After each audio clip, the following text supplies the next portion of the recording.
বাংলা ভাষাটা যেন মানে একটু গেঁয়োদের ভাষা, আর ইংরেজি ভাষাটা যেন বা একটু এলিটদের ভাষা। এটা এটা একটা মানে সুনামি চলছে, শিল্পকে ভাসিয়ে দেওয়ার সুনামি। আমার কোনো অভিনীত ছবি, আমার পরিচালিত ছবি আমি কিন্তু প্রিমিয়ারে দেখি না, দেখতে পারি না, বুঝতে পারি না, অস্বস্তি হয়। খুব বা একটু বেশি চলতে পারতো না? বা যেটা করলো প্রডিউসার, সে প্রথম দিন গিয়ে সে নিজের ছবি লিক করে দিল, এত গান ছিল বলে। আমরা মূলত রাজনীতি, সমাজ সংস্কার আর ধর্ম সংস্কার, এই তিনটে নিয়ে আমরা মূলত ভেবেছি। খুব আর্ট টার্ট নিয়ে যে আমরা খুব বদার্ড, আমার খুব মনে হয় না।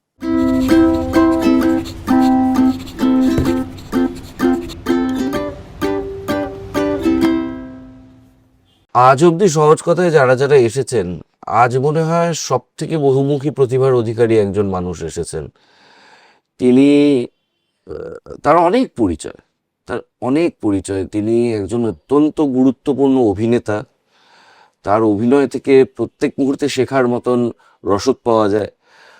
যারা স্টেজে দেখেন তারা স্টেজে শিখতে পারেন, যারা ক্যামেরায় দেখেন তারা ক্যামেরায় শিখতে পারেন। আমি তো ক্যামেরায় অনেক শিখেছি, ক্যামেরা অভিনয়ের অনেক ধারা শিখেছি। তার নির্দেশনা প্রচুর প্রচুর মানুষকে অনুপ্রাণিত করেছে। এবং লেখক হিসেবে তিনি আমাদের প্রজন্মের তো বটেই, বাংলার সর্বকালের অত্যন্ত গুরুত্বপূর্ণ একজন লেখক বলে আমার বিশ্বাস। সাহিত্যিক হিসেবে বাংলা ইতিহাসের যদি কোনো একটা প্রামাণ্য ইতিহাস লেখা হয় বাংলা সাহিত্যের, তাতে তাকে নিয়ে একটা অধ্যায় থাকবে, এটা আমার ব্যক্তিগত বিশ্বাস। আর তার রাজনৈতিক পরিচয় আছে, যদিও আজকে আমরা রাজনৈতিক পরিচয়ের দিকে অতটা যাব না, কারণ সহজ কথায় আপনারা জানেন আমি রাজনীতিটা অতটা হ্যান্ডেল করতে পারি না। কারণ মানুষটার এত অন্য দিক আছে, আজকে রাজনীতিটা ছেড়ে দিলেও আমি অনেকটা সময় কাটিয়ে ফেলতে পারবো লোকটার সাথে। আপনারা মনে হয় বুঝতে পেরেছেন, নাট্যকার বললে বাঙালি এখনো যে মানুষটার নাম সবার আগে ভাবে, সেই মানুষটাই ব্রাত্য বসু। হ্যাঁ, নমস্কার, থ্যাংক ইউ রাহুল। প্রথম 5 মিনিট তোমার মানে প্রথমে কমেন্ট, তোমার তো অনেক প্রচুর ভিউয়ার হয়, ফার্স্ট 5 মিনিট তোমার হয়ে গেল চটি চাটা, এই মরণ দশা, মানে আর যা যা হতে পারে সবই কিন্তু ওই, আমি জানি না, আমি কমেন্টগুলো দেখি না আমার কোনো মানে যাকে বলে পডকাস্ট বা কিছুতে, এগুলো কিন্তু তোমার সঙ্গে পড়তে শুরু হয়ে গেল। হ্যাঁ হ্যাঁ, সে পড়লে তুমি খানিকটা। না, সে তো দেখলাম আমি শীর্ষেন্দু বাবুতেও পড়ছে, মানে একটা মানুষ 80 বছর 85 বছর লেখার পরও। ও শীর্ষেন্দুদাকেও ছাড়ছে না? না, বাহ। তুমি তো ডাইরেক্ট মন্ত্রী, হ্যাঁ, উনি তো তাও সমর্থন করেছেন। মানে মা কি ছিলেন, মা কি হইয়াছেন এর মতো বাঙালি কি ছিল, হ্যাঁ বাঙালি কি হইয়াছে। হ্যাঁ, মানে আমি এটা বুঝতে পারি না, আমি নিজেও বিরোধী, আমি তৃণমূলকে সমর্থন করি না, কিন্তু কোনোভাবেই এতটা গাঁট হতে পারবো না যে আমি আমার নবীগঞ্জের দৈত্যকে ভুলে যেতে পারবো, শীর্ষেন্দুর কন্ট্রিবিউশন, গোসাই বাগানের ভূতকে ভুলে গিয়ে আমি চটিচাটা বলে লাফাতে পারবো। তুমি ওদের বলবে বুড়ুন তুমি অঙ্কে 13, বুড়ুন তুমি অঙ্কে 13। তোমার শৈশবটা নিয়ে একটু বলো না। না, আমার শৈশব আমি বাঙুর এভিনিউতে কেটেছে। তোমারও যেমন এই পাড়াটা একটা বাঙাল মহল্লা, আমাদের ওটা একটা বাঙাল মহল্লাই ছিল মূলত। আমার ক্লাস 7 অব্দি আমরা ভাড়া বাড়িতে থেকেছি, এবং সেটা একটা বাঙ্গুর এভিনিউ বলে, তুমি জানো নিশ্চয়ই। বাঙ্গুর এভিনিউতে আমার বাবা কলেজে পড়াতেন, আমার মা সরকারি চাকরি করতেন, ফলে আমি এক সন্তান, এবং বাড়িতে প্রচুর বই, একা সময় কাটতো, কিন্তু আমি খুব চঞ্চল ছিলাম একই সঙ্গে। ফলে শৈশবের মধ্যে যা যা প্রেডিক্টেবিলিটি, চঞ্চল এবং দুষ্টা একজন বালকের, তার যা যা ভাবে শৈশব কাটতে পারে, তার অনেকটাই আমার জীবনে আমার কেটেছে। এবং যেহেতু বাবা মা দুজনেই চাকরি করতেন, ফলে স্কুল টুল থেকে ফিরে এসে, স্কুলে আমার অনেক বন্ধু ছিল, সবার যেমন থাকে, আমার অনেকটা সময় একাও কাটতো। তা সেই সময়টা আমার মনে আছে যে বাবা মা ফেরা অবধি 7টা, 6:30, 7টা, মা সাধারণত 6:30টার মধ্যে অফিস থেকে ফিরে আসতেন। এই বাবা ফিরতে ফিরতে 7টা, 7:30, কেন বাবা কলেজ পড়িয়ে তারপর কলেজ স্ট্রিট পাড়ায় অনেক সময় যেতেন, বা লেখালেখির ব্যাপার। আমার বাবাও যেহেতু মানে প্রবন্ধিক, গবেষক ইত্যাদি ছিলেন, বাবার কলেজ স্ট্রিট পাড়ায় যেতে যেতে হতো। তো ফিরতে ফিরতে 7:30, 8টা হয়ে যেত বাবা। ওই যে 4:30 আমি স্কুল থেকে বাড়িতে ঢুকে পড়লাম, এবং তারপর বিকেলে আশেপাশে যা দুষ্টুমি, ফুটবল টুটবল খেলা, ক্রিকেট টিকেট খেলা, দেশলাই খোঁজা। দেশলাই খোলা, আমি জানি না তুমি খুঁজেছো কিনা, স্ট্যাম্প জমানো। হুম, হুম, হ্যাঁ, সব দেশলাই এটা মানে খোলা, মানে খোল দেশলাই খোল, এইটা জমানো। সেদিন আমাকে কি খুব বিখ্যাত, আমার একটা লেখাতেও আমি লিখেছি, তাই খুব বিখ্যাত সাংবাদিক আমায় বললেন যে তাদের ছোটবেলাতেও নাকি এটা ছিল। এবং তিনি বললেন যে তিনি ডন ব্র্যাডম্যানের ছবি আঁকা দেশলাইয়ের খোল ছোটবেলায় পেয়েছে। তা আমিও সব অদ্ভুত অদ্ভুত এই দেশলাইয়ের খোল খোঁজার জন্যে নানান ঝোপে ঝাড়ে, আমার মাঝে মাঝে এখন ভয় লাগে ওটা ভেবে, যে কোনো সময় সাপের ছোবলও খেতে পারতাম। হ্যাঁ, যে যে এমন এমন সব ঝোপঝাড়, ময়লা, আস্তাকুড়, এসব জায়গায় খুঁজেছি, ঢুঁড়েছি, সেগুলো খুব ভাবলে এখন খুব ভয় লাগে। এছাড়াও আমাদের স্কুলের মাঠ, মানে একটা আমাদের ধরনের বিরাট মাঠ ছিল, সেই মাঠে ধরো প্রথম বৃষ্টি দেখছি, এগুলো যে যে তুমি তোমার ছোটবেলায় তুমি স্মৃতির, যদি তুমি চৈতন্যে ডুব দাও, তাহলে তুমি যখন প্রথম বৃষ্টি দেখার অনুভূতি, প্রথম সিগারেট খাওয়ার অনুভূতি, প্রথম প্রেমে পড়ার অনুভূতি, প্রথম একটা মানে যে একটা ওইটা তো তখন বোঝা যায় না, একটা সময় পাল্টে যাচ্ছে। আমাদের খুব ছোটবেলা, আমি যখন 75 সালে ক্লাস 1-এ ভর্তি হই আমাদের ওই বাঙ্গুর স্কুলে, সেখানে মানে ওই ছোট ক্যাম্পাকোলা পাওয়া গেল। ক্যাম্পাকোলা প্রথম দেখছো, একটা কোল্ড ড্রিঙ্কের বোতল, প্রথম দেখার অনুভূতি। এগুলো তো আমার মনে হয় যে বঙ্গালী টোলা আমি যেগুলোকে বলি, মানে বঙ্গালী পাড়া যেগুলো, ওগুলো তো শহরতলিতে এখন ছড়িয়ে আছে এখনো, এবং যেখানে এখন একটা কসমোপলিটান ল্যাঙ্গুয়েজ ঢুকে পড়েছে, তা বাংলা হিন্দি ইংরেজি মেশানো একটা অদ্ভুত ভাষা। কিন্তু তখনও এই সব আমাদের শারদীয় সাহিত্য ছিল আমাদের জীবনে। বাটুন দি গ্রেট ছিল ছোটবেলায়, টিনটিন ছিল, নন্টে ফন্টে ছিল, গন্ডালু ছিল নলিনী দাসের, পাণ্ডব গোয়েন্দা ছিল, বাহাদুর, বেড়াল, বাহাদুর, বাহাদুর ছিল, ফ্ল্যাশ গর্ডন ছিল, বেতাল, বেতালকে রোভার্সের নিয়ে তো আমি রয়, পরে, রোভার্সের রয়, বেতালকে নিয়ে পরে নাটক দুর্দান্ত নাটক। অরণ্যদেব। তো এইগুলো তো আমাদের ছোটবেলায়, আমার ধারণা তুমি আমার থেকে ছোট, যেহেতু তোমার তুমিও একটা বঙ্গালী টোলাতে বড় হয়েছো, এই পাড়াটা এসে বুঝলাম, এই পাড়ার একটা ইতিহাসও তোমার থেকে জানলাম। বিজয়গড়ের কথা, আমার উপন্যাস উদ্ভাসিত মান্দাসে কিভাবে বিজয়গড় তৈরি হয়েছিল তার একটা আনুপূর্বিক বিবরণ আছে। উদ্ভাসিত মান্দাসা তো উদ্বাস্তু একটা বাঙালি, মানে কীর্তি। তুমি এটা খুব ডিটেইলে পাবে হচ্ছে দ্য মার্জিনাল মেন, প্রফুল্ল চক্রবর্তী। উনি পুরো মানে কটা কলোনি সেই সময় তৈরি হয়েছে 48 থেকে মানে প্রায় প্রথম যুক্ত ফ্রন্ট হওয়া পর্যন্ত, তার একটা পুরো দীর্ঘ তালিকা দিয়ে দিয়েছেন। এবং সেটা শুধুমাত্র কলকাতা নয়, নৈহাটিতে কি কি তালিকা তৈরি হচ্ছে, কলোনি তৈরি হচ্ছে, দমদমে কি কি কলোনি তৈরি হচ্ছে, এর এন্টায়ার লিস্টটা তুমি পাবে। আমি কিছুদিন আগে রমেশচন্দ্র মিত্র, যিনি একজন বাঙাল, এবং তার লেখা সাদা ঘোড়া, কুরপালা, এইসব বিখ্যাত সব উপন্যাস লিখেছে। তো তার লেখা একটা উপন্যাস নিয়ে আমি একটা বড় লেখা লিখলাম। তাতে উনি দেখিয়েছেন যে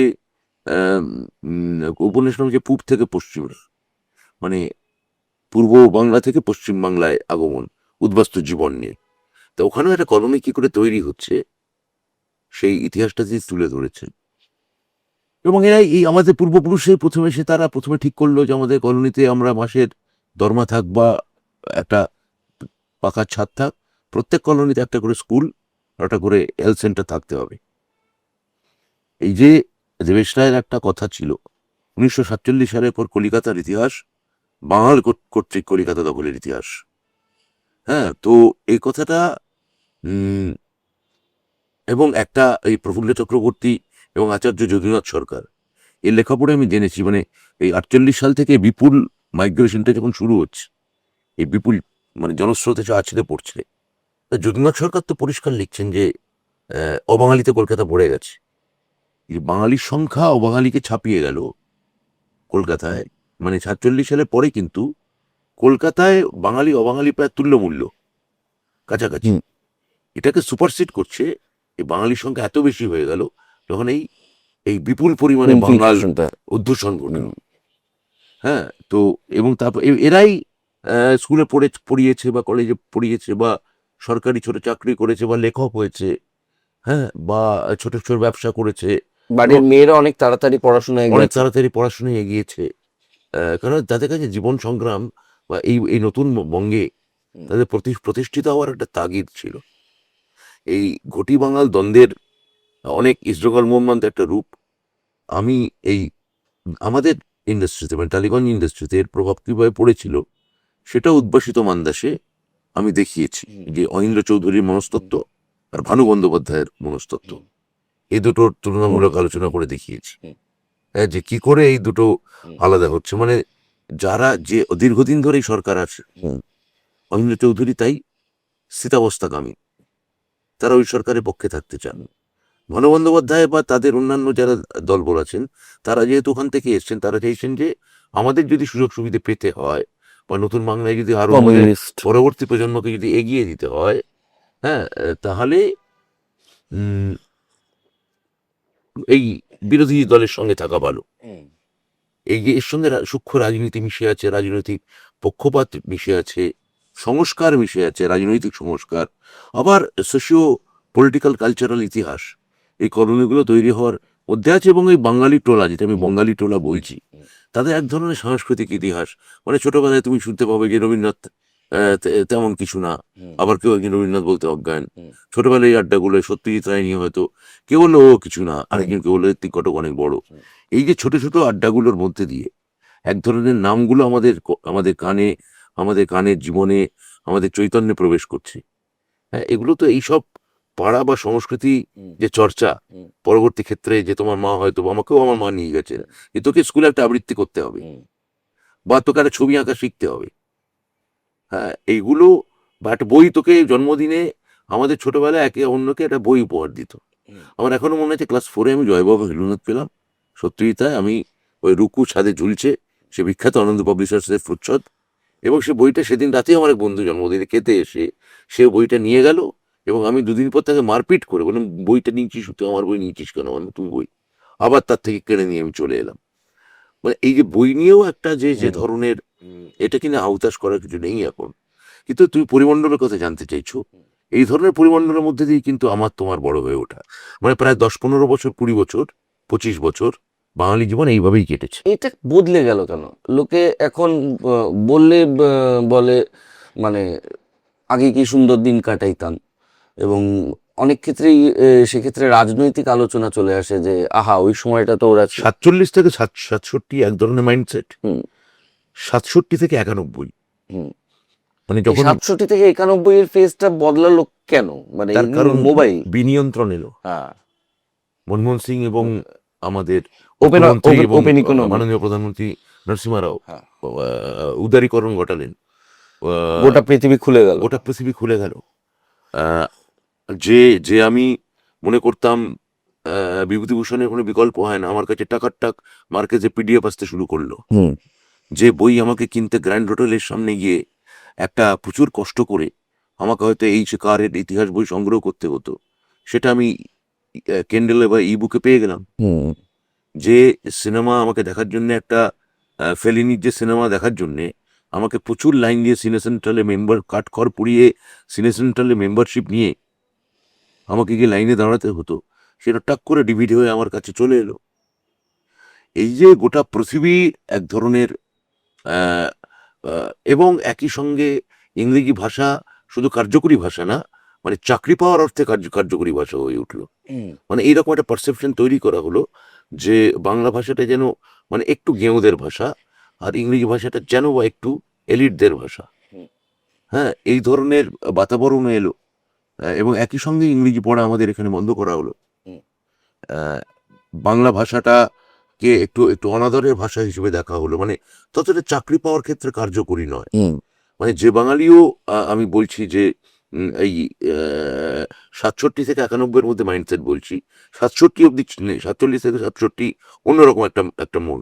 তখন আমি মাওপন্থী হব কি হব না, তখন আমি সংশোধনবাদী নাকি আমি দেশ গড়বো নাকি নেহরুর পথে চলবো, আমি নেহরুভিয়ান পথে যাব নাকি আমি রাম মনোহর লোহিয়ার পথে যাব, এই ধরনের তর্কাতর্কি নিয়ে কথা বলতো। আর একটু বেশি বয়স হলে ভাবতে বউ ভালো বাসে কি বাসে না, বা আমি এখন এই মুহূর্তে আমি এখন যথেষ্ট বয়স হয়েছে, আমি কি তাহলে এখন বিবেকানন্দের বই অনুসরণ করব বা অভিধানন্দের মননের পরে পড়বো।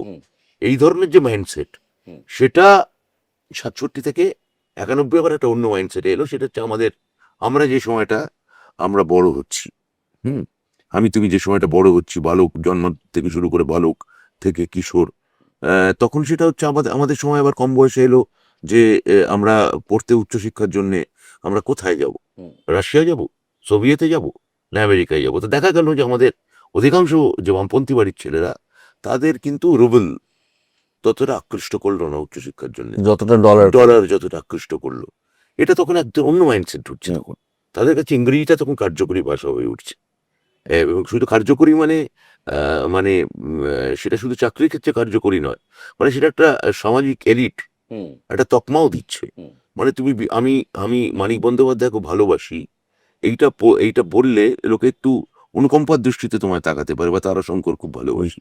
কিন্তু তুমি যদি বলো যে আমি পাওলো কোয়েলোকে খুব ভালোবাসি, হ্যাঁ, বা আমি মারিও ভার্গাস ইয়োজা এর লেখা আমার পছন্দ, তখন তোমাকে লোকে একটু বাড়তি খাতির করছে। বা তুমি যদি বললে যে আমি মনে করি যে জয়েস বা গাদ্দিস, বা কে বলবো যে ভার্জিনিয়া উলফ, এটা অবশ্য 50s ও 60s ছিল, মানে যখন অ্যালবেয়ার কামু আমাদের এখানে আসছে, কাফকা আসছে, সার্থ আসছে, মানে অনুবাদ হয়েই তো আসছে, গ্র্যান্ডের তলা থেকে হয়তো লোকে গিয়ে কিনছে। সেটাও তখন মানে ওটাকে আমি বলবো কলোনিয়াল। সেটা নেম ড্রপিং ছিল না, তখন সত্যিকারে পড়ে বলতো। এখন একটা খানিকটা নেম ড্রপিংও ছিল। আমরা ছোটবেলায় বুঝতাম না, আমাদের দাদারা যেসব বলতো টলতো, সবাই যেসব পড়ে বলতো আমার মনে হয় না। এই আর কি। তুমি তো খুব দুষ্টু ছিলে রে। খুব দুষ্টু ছিল। আচ্ছা, তুমি খেলতে কত, মানে তোমার তো খেলা নিয়ে উন্মাদনা এখনো আমি জানি। আমি মাঠে যাই, খেলা দেখতে যাই। সেটা নিয়ে কথা বলবো, ইস্ট বেঙ্গল নিয়ে কথা বলবো। তোমার তুমি কি ইস্ট বেঙ্গল সাপোর্টার? পাগল। ও তাই? হ্যাঁ, বিজয় করে ইস্ট বেঙ্গল ছাড়া আর কি হতে মাঠে পারে? গেছো?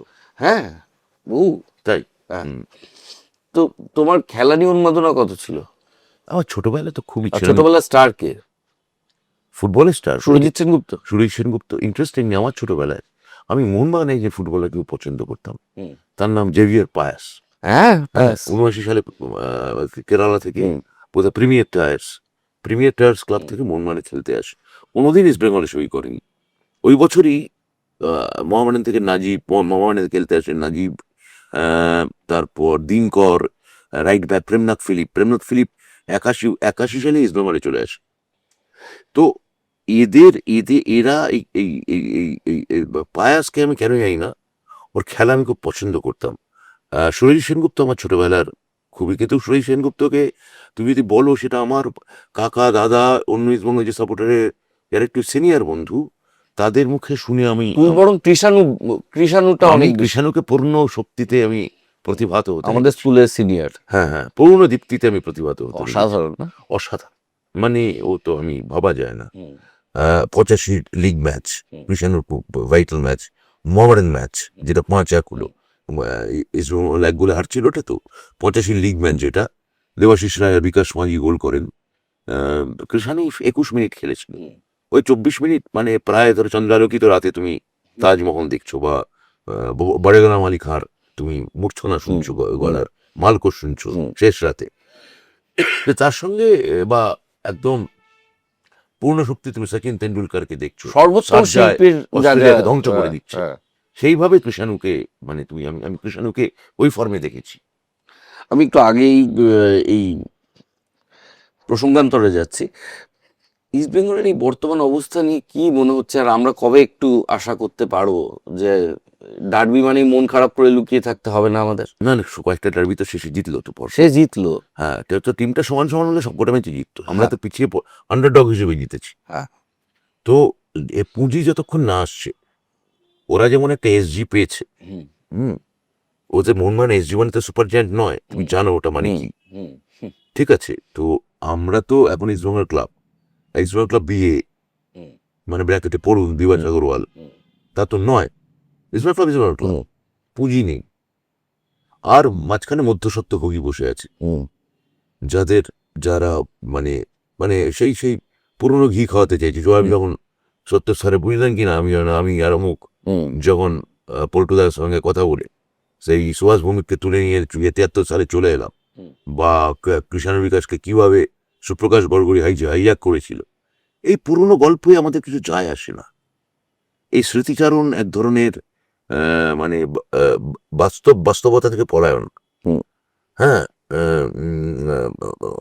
মানে মার্শাল প্রুস্ট ধরে বলতেন যে অতীতের পথে নিষ্ক্রমণ, এক ধরনের এটা পলায়নমুখিতা। পিছন দিকে এগিয়ে যাওয়া। হ্যাঁ, একদম পলায়নমুখী, এসকেপিজম। হুম। তো ওটার কোনো মানে নেই। পুঁজি যতক্ষণ না এসজির হুম। অন্তত তার এক ধাপ এসজি না আসছে এবং মধ্যসত্ত্বভোগীদের দাপট, মানে আপনি টাকা দিয়ে দিন বা বাকিটা আমরা সব বুঝে টুঝে নেব। আর যে পুঁজি দেবে, তুমি ধরো একটা ছবিতে অভিনয় করছো বা তুমি একটা ছবিতে পরিচালনা করছো, তুমি যদি বলো প্রযোজক আমাকে টাকা দিয়ে দিন, আমি আমার মতো করে এইসব করে শেষে গিয়ে আপনাকে বুঝিয়ে দেবো, সে তো হয় না। না, প্রডিউসার তো একটা ইনভলভমেন্ট থাকে, তাকে লুপে রাখতে হবে। তাকে লুপে রাখতে হয়। আমি আমি আমি আমি বলছি যে মানে যেমন একটা ছবির ক্ষেত্রে মানে ডিরেক্টর হচ্ছে যে মাতা, সে ওই বাচ্চাটাকে সে মানে শিশু নামক শিশুকে সে গর্ভে ধারণ করছে এবং লালন পালন করছে। তো প্রডিউসার তো পিতা, মানে সে যদি ভিটামিন এমটা না দিত তাহলে তো মানে তার দুজনেই কন্ট্রিবিউশন আছে। তো এটা হতে পারে না যে আমি একটা কন্ট্রিবিউশন পুরো অস্বীকার করে বললাম যে টাকা পয়সা যা দেওয়া দিয়ে চলে যাও। হ্যাঁ, আমি আমি আমি আমি আমি বাকি ডায়াগনোসিসটা আমি বুঝে নিচ্ছি, ঠিক আছে, জিন প্রপাগেশন হয়ে গেছে, এবার যাও বাচ্চা আমি মানুষ করে নেবো। ওটা হয় না। ওটাকে প্রডিউসারের এক ধরনের যেমন সমন্বয় চাই, তো যিনি টাকা দিচ্ছেন তার মতামতকে শুনতে হবে, এবং যিনি ক্লাবে যদি কেউ কর্মকর্তা বলে যদি কেউ থাকেন, এমনকি যদি কেউ শীর্ষ কর্মকর্তা বলেও কোনো যদি একটা অদ্ভুত একটা বিমূর্ত একটা স্থানাঙ্কহীন পজিশন নির্ণয় করা হয়, তাহলে তাদের মধ্যে এক ধরনের সমন্বয় দরকার। এইটা যতক্ষণ না হচ্ছে ততক্ষণ আমার মনে হয় না ইস্টবেঙ্গলে কিছু হবে। আমি কিছুদিন আগে একটা ইন্টারভিউ দিয়েছি, তারা আমায় বলেছিল যেন স্ট্রাইকার না আসলে আমাদের হবে না। ইউসুফ এজেজারি একটি একটি ফোলানো ফাঁপানো বেলুন, গতকালও সে কেরল ব্লাস্টার্স ম্যাচে যে ফাঁকা গোল মিস করেছে এডমন্ড লন্ড্রিকার পাস থেকে, সেটা ভাবা যায় না। হ্যাঁ, তো এজেজারিকে দিয়েও কিছু হবে না। এজেজারিও প্রধানত একজন ভ্রাম্যমান পর্যটক, যে ভিউ হল হতভম্ব হয়ে কলকাতায় ঢুকেছে। আমার ধারণা তারও হামিদ এহাদাদের মতো কোনো চোট তার সে লুকিয়েই এসছে, বা বা এ অন্য কোনো ছদ্মবেশী শান্তিগোপাল যে ইউসুফের জেজারি। আমার দেখা সব থেকে খারাপ বিদেশি কিন্তু প্রেত, দাঁড়াতেই পারতো না মাঠে। আমি ওরকম অনেক খারাপ দেখেছি আর কি। আলী মিয়া বলে একজনকে দেখেছিলাম, তানজানিয়া থেকে এসেছিল, একটা ম্যাচ খেলেছিল, মানে দুর্ধর্ষ দুর্ধর্ষ। হ্যাঁ, সত্যি দুর্ধর্ষ, জগৎ থেকে রাখতে পারেনি। আচ্ছা, আবার তার জায়গায় যাকে নিয়ে এসেছিল, আমি যে নাম বলে আর নিজেকে এবং অতীতকে ভারাক্রান্ত করতে চাই না, এটা তো খুবই খারাপ। আচ্ছা, যখন তুমি অশালীনটা লিখে ফেললে লোকে ভরসা করলো কি করে? তোমার বয়স কত তখন? না, ওটা তো আমার দল গণকৃষ্টিতে, হ্যাঁ, 25 বছর বয়স। হ্যাঁ, 25 বছর বয়সে ওরকম একটা টেক্সট, এটা মানে কোনো অনুপ্রেরণা বা কিছু? অনুপ্রেরণা যদি মানুষটাও ওরকম অশালীনের ওই ছেলেটার মতন, তাই স্থিতাবস্থা একটু ঘাটতে ভালোবাসে, সবাই খুব সুখে আছে একটু চুলকে দিই, সবাই সবার মনে হয়, হ্যাঁ, সবাই সবার পিঠ চাপড়াচ্ছে, একটু অন্যরকম কথা বলে একটু ব্যাপারটাকে একটু মানে ভরকে দেওয়া যায়। আহ, ওই ছেলেটা বোধহয় ভরকে দেওয়ার বাইরেও আরো কিছু কথাবার্তা বলতে চেয়েছিল, যেটাকে ভরকানো বলে মনে হতো। তা তুমি দেখো, আমি যদি আজকে আবার তুমি অশালীনের গল্প তুমি যদি করতে বসো, আমি বেশ দু একটা শোয়ে বলেছি, আমার তো ইদানিং মনে হয় অশালীন বা আমার যে তারপরের থিয়েটার যার কথা তুমি এক্ষুনি বললে অরুণদেব, এগুলোর কথা যদি বলি, আমার তো মনে হবে যে আমি এরকম এই অল্প আলো একটা স্টুডিও প্রায় ভূত প্রেতে গল্প করছি মনে হবে, এত অতীত। হ্যাঁ, আমি তো আমার পুরনো মানে তুমি অবাক হবে যে আমি তো দীর্ঘদিন এখন অনেকটা শান্ত হয়েছি। আমার কোনো অভিনীত ছবি, আমার পরিচালিত ছবি আমি কিন্তু প্রিমিয়ারে দেখতে পারি না, বসতে পারি না, অস্বস্তি হয়। হ্যাঁ, অনেক লোকের সঙ্গে বসলে। আর আমার খুব 4-5 বছরের পুরনো কাজ আমাকে তুমি যখন অশালীন পড়তে বলেন, পড়তে পারবো না, আমার এত অসুবিধা হবে। কেউ হয়তো একটা বললো, আমার ধরো 4-5 বছরের পুরনো লেখা, একজনকে রেফারেন্স দিল, আমি সেদিন রাত্রে হয়তো লেখাটা একটু খুলে পড়লাম, কেন এই লেখাটার কথা বলছে, একটু সেই সময় মনটার কথা ভাববার চেষ্টা করলাম। কিন্তু আমি আমার পুরনো লেখাও ফিরে পড়তে পারি না, আমার অসুবিধা হয়, কাঁচা লাগে, কাঁচা মনে হয়, মানে এগুলো কি লিখেছে আবি যাবি, এগুলো মানে অর্থহীন। কিন্তু আমাকে আমাকে তো তখন, আমি এটুকু জানি যে আমায় তখন লিখতেই হতো। হুম। আর তার সঙ্গে আরেক, তুমি যখন প্রশ্ন করলে, আরেকটা বিশ্বাস আমি করতাম, এটা শ্যামল গঙ্গোপাধ্যায় আমার খুব প্রিয় উপন্যাসিক। আস্থাবান। হ্যাঁ, তো তার তার কথা, যে আমি জানি যে আমি যেটা লিখছি সেটা পৃথিবীতে আগে কেউ না কেউ লিখে গেছে, কিন্তু আমাকে এই মুহূর্তে বিশ্বাস করতে হবে যে পৃথিবীতে এমন লেখা কেউ আগে কখনো লেখেনি। এইটা কিন্তু আমার লেখার ক্ষেত্রে অশালীনের সময় যে মন নিয়ে লিখতে বসতাম, ওই একটাই মন আমার মধ্যে এখনো অবশিষ্ট আছে। বাকি সবই তো পাল্টে গেছে। বলো, অশালীন নিয়ে যখন তুমি যদি কথা বলো, মনে হয় প্রায় ভূত প্রেত নিয়ে কথা বলতে বসেছি, হরর স্টোরি। কেন মনটা বদলে গেছে কেন? অশালীন লিখেছি কত, মানে হ্যাঁ, 95 সালে লিখেছি। 30 আর বছর হয়ে গেছে। সে 30 বছর হয়ে গেছে, 96। হ্যাঁ, কি 30 করে এক বছর থাকবে পরে মন? একটা কি করে এক থাকবে? এটা হয় নাকি? তোমার মন 30 বছর আগে যাচ্ছিল তাহলে আছে মনের এখন? গ্রোথও হয়নি, ধরতে হবে যদি এক থাকে। মানে মনে হয় মানে সে, তাহলে ওই আমার অনেক অনেক বন্ধুকে আমি দেখি, তারা সেই, আমি যে কলেজে পড়াশোনা করেছি হুম। সেই কলেজের মানসিকভাবে ক্যান্টিনেই এখন আটকে আছে। তা আমি মাঝে মাঝে ওদের সঙ্গে যখন আড্ডা মারি, আমি মনে মনে নিজেকে বলি যে আরে সাবাস, ওরা তো কি সুন্দর এখন ক্যান্টিনে আটকে আছে, এক্ষুনি বলবে প্রমোদ চা দিয়ে যাও। তা আমি ওইটাকে পছন্দ করি না। আমার মনে হয় যে আমি আমার যে যে যে যে যে যে যে মনের মধ্যে যেগুলো দিয়ে আমার গ্রোথ তুমি বলছো, বা পুষ্টি বা অপুষ্টি, চিন্তার যে বিবর্তন হলো বা উদ্বর্তন হলো, হ্যাঁ, এগুলো যাই হোক না কেন, সেটা একটা অন্য আমি। তার মধ্যে অতীতের আমার অবশ্যই কিছু চিন্তা ভাবনা ছায়া আছে। আর আমি দেখি যে বেসিক কনসিস্টেন্সিটা এক আছে কিনা। 96 সালে আমি আমার যা কথা বলতাম, মোটামুটি তার ধারে কাছে কোনো কথায় আরেকটু শিলিতভাবে বলতে পারছি কিনা, হ্যাঁ, বা আর একটু চিন্তাশীল ভাবে বলতে পারছি কিনা। আমি যদি র্যাডিক্যাল চেঞ্জ হয়ে যায় আমার, হ্যাঁ, যে গতকাল আমি হয়তো বললাম যে শ্রীরামচন্দ্র, ধরা যাক আমি বললাম পৌরাণিক চরিত্র বা মহাকাব্যিক চরিত্র, আজকে আমি 20 বছর পরে আমি হয়তো বলছি এটা ধর্মীয় চরিত্র, তাহলে আমি এই ধরনের কথা যদি কেউ বলে সেটা তো তার একদম র্যাডিক্যাল চেঞ্জ। হ্যাঁ, তো এই ধরনের র্যাডিক্যাল চেঞ্জ ছাড়া মানুষের তো মানে ফুলে ফলে বৃদ্ধি পাবে। মানুষের, সে এগোবে, সে বদলাবে, সে নানা রকম চিন্তার মধ্যে দিয়ে যাবে, চিন্তার সংঘর্ষ হবে, অভিজ্ঞতাবাদ, যেটা জন লকের থিওরি, যে এবং ইমানুয়েল কান্টের বিচারবাদ, এই দুটো তো আমার মনে হয় জীবনে খুব বুদ্ধিবাদের থেকেও দরকারি, যে আমার অভিজ্ঞতা আমাকে কোথায় নিয়ে এসে ফেললো, এবং আমি আমার এই অভিজ্ঞতা, মানে জীবন অনেকটাই, আমি কি বলবো, যে তার তার মানে নিয়তির মতো। এবার পুরোটা নিয়তি হাতে ছেড়ে দিলে তো মুশকিল, তাহলে পুরুষকার হেরে যাবে। তাহলে নিয়তি বনাম পুরুষকার, এই দুয়ের সংঘর্ষে আমাকে দেখতে হবে পরে যে আমি কার পক্ষে থাকলাম, এবং আমি কোথায় আমি আমার পক্ষে পুরুষকার আনতে চেয়েও পারলাম না, আমাকে নিয়তির হাতে সমর্পণ করতে হলো। হ্যাঁ, তো এরকম হয়তো মানুষের সেটা তো বদলাবে। ফলে অশালীন নিয়ে এখন কি কথা বলবো, আমার ভালো মনেও পড়ে না। একটা কথা খালি তোমায় বলতে পারি যে অশালীনে ইউনিকনেস দেখো, আমার সেই সময় বন্ধুরা যারা থিয়েটার করছেন তারাও খুব ভালো ভালো থিয়েটার করেছেন। তাদের ক্ষেত্রে তুমি যদি বলো যে তাদের সঙ্গে এমন অভিনেতা ছিল যাতে কাউকে একজনকেও বা দুজনকে হলেও পরবর্তী ক্ষেত্রে যে যে যে থিয়েটারে যাদের খুব নাম হয়েছে, পরবর্তী ক্ষেত্রে মানুষ তাদের মনে রেখেছে একজন দুজন। অশালীনে আমার সঙ্গে যারা অভিনয় করেছিল, মানে কাজটা এতটাই কঠিন, এতটাই এভারেস্টিও ছিল, সেই অভিনেতাদের কাউকে আজকে আর মনে নেই, কেউ মনে রাখেনি। তারা কিন্তু গুরুত্বপূর্ণ অভিনেতা ছিলেন, কিন্তু তারা সমাজে আর ততটা হয়তো প্রতিষ্ঠা পাননি, বা কেউ অন্য পেশায় চলে গেছে, অভিনয় অতটা সিরিয়াস ছিলেন না। আমার এই যে এভারেস্টিও, এইটা আমার ভাবতে ভাল লাগে, এমন লোককে নিয়ে এমন থিয়েটার করেছিলাম যা আমার পক্ষে, মানে ওই বয়সের পক্ষে খুবই দুঃসাধ্য ব্যাপার।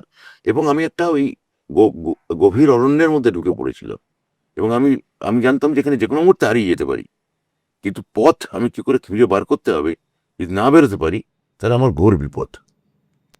বাংলা সাহিত্যের এত মানুষ থাকলেও তুমি শ্যামল গঙ্গোপাধ্যায় বলতে একেবারে উন্মাদ বলা যায়। মানে তুমি কথায় কথায় বলো যে ব্যান্ড নিয়ে চলে এসেছে শ্যামল গঙ্গোপাধ্যায় বাংলা সাহিত্য সেলিব্রেট করতে। তুমি আমাদের গল্পে গল্পে নানা রকম ভাবে শ্যামল গঙ্গোপাধ্যায়ের জীবনের কথা বলেছো। কখনো খাবারের কথা বলতে গিয়ে তুমি শ্যামল গঙ্গোপাধ্যায়ের লেখার বাজার সফরের কথা বলেছো। হ্যাঁ, খুব প্রিয় সামান্য বই, যে আমার একটা এখন পদকে মাঝে আক্রমণ মাঝে করতে হয়। মন খারাপ হলে আমি বাজার সফর পড়ি। তো শ্যামল গঙ্গোপাধ্যায় কেন এতজন থাকতে? শ্যামল গঙ্গোপাধ্যায় আমার খুব প্রিয় লেখক। শ্যামল গঙ্গোপাধ্যায় পড়ে আমি অনেক কিছু শিখেছি, মানে অনেক জীবন। আমার মতিনন্দীও খুব প্রিয় লেখক। মতিনন্দী এখন হয়তো তোমার সঙ্গে যখন আড্ডা হয়েছে, সেদিন হয়তো শ্যামল গঙ্গোপাধ্যায় নিয়ে আমি আর তুমি 2-3 ঘন্টা গল্প করে ফেলেছি। তোমার পড়া আমার পড়া মিলিয়ে। সাহিত্য পড়া থাকলে কি সুবিধা হয়, যে শুটিং এর ফাঁকে সময়টাও ভালো কাটে। হ্যাঁ, নইলে তোমাকে তুমি একটা নিয়ে বই পড়ছো, আমি এরকম দিন গেছে আমি দেখেছি, আমি আর তুমি যে ছবিটার সঙ্গে অভিনয় করছি, আমি না হয়তো আমি বই পড়ছি না, হয়তো আমি ফোনে খাট করে ব্যস্ত হয়ে আছি। এটা নির্ভর করছে কোন দিনে আমি আর তুমি শ্যামল গঙ্গোপাধ্যায় নিয়ে আলোচনা করেছি। সেদিনটা কি খুব বর্ষার দিন, সেদিনটা খুব মানে ভারী হয়ে যাওয়া দিন, বিষণ্ণতার দিন, না খুব উচ্ছ্বাসের দিন। আমি তেমন যাবো যে মতিনন্দী ওই রকম মরবিড লেখক আমার কাছে খুব কম আছে, এবং এরকম দুর্দর্শ লেখক এবং ছোট গল্প লেখক। এবং ছোট গল্প লেখক। মতিনন্দী বলতে সবাই খেলার লেখাগুলোর কথা বলে, সেগুলো দারুণ লেখা, কোনো সন্দেহ নেই, স্টপারের মতো লেখা। কিন্তু নর্থ ক্যালকাটায় ঢুকলে মতিনন্দী যেটা করে, মানে একটি পিকনিকের অপমৃত্যু, একটা ছোট ওরে গল্প, বাপরে, ওই রকম গল্প মানে কেউ লিখতে পারে। ওরকম নিষ্ঠুর একটা গল্প, মানে ভায়োলেন্ট। ওনার লেখায় যেটা আছে সেটা একটা অদ্ভুত ভায়োলেন্স, মানুষ কতটা নিষ্ঠুর হতে পারে তার একটা আছে। আমার কিন্তু নিষ্ঠুরতার বিপরীতে আমার বিভূতিভূষণ আমার সর্বকালে সব থেকে প্রিয় লেখক। তো এইরকম লেখক আমার মনে হয় না যে, দেখো এমনিতেই আমার খুব ঘোরতর সন্দেহ, তোমার যে কটা আমি টক শো দেখেছি সহজ কথার, তার আমি দেখেছি বিপুল ভিউ হয়, কিন্তু আমারটা এমনি আমার ধারণা কম হবে। 2, আমি আর তুমি যদি সাহিত্য নিয়ে আলোচনা করি, বাংলা সাহিত্য, লোকে এই যে পালাবে এখান থেকে, পালা পালা পালা বলে, সেটা কিন্তু তোমার ভিউকে, তোমার পেশাকে ডিস্টার্ব করতে পারে। তুমি কিন্তু সেই ঝুঁকি নিচ্ছ, এতটা ঝুঁকি নিও না বললো। না না না, এটা ঝুঁকি কি আছে। অরণ্যদেব যখন লিখলে, তুমি আবার ভূত প্রেতের দিকে চলে যাচ্ছ। আচ্ছা বলো। না না, এই সময়টাই তো গর্ভবতী ছিল।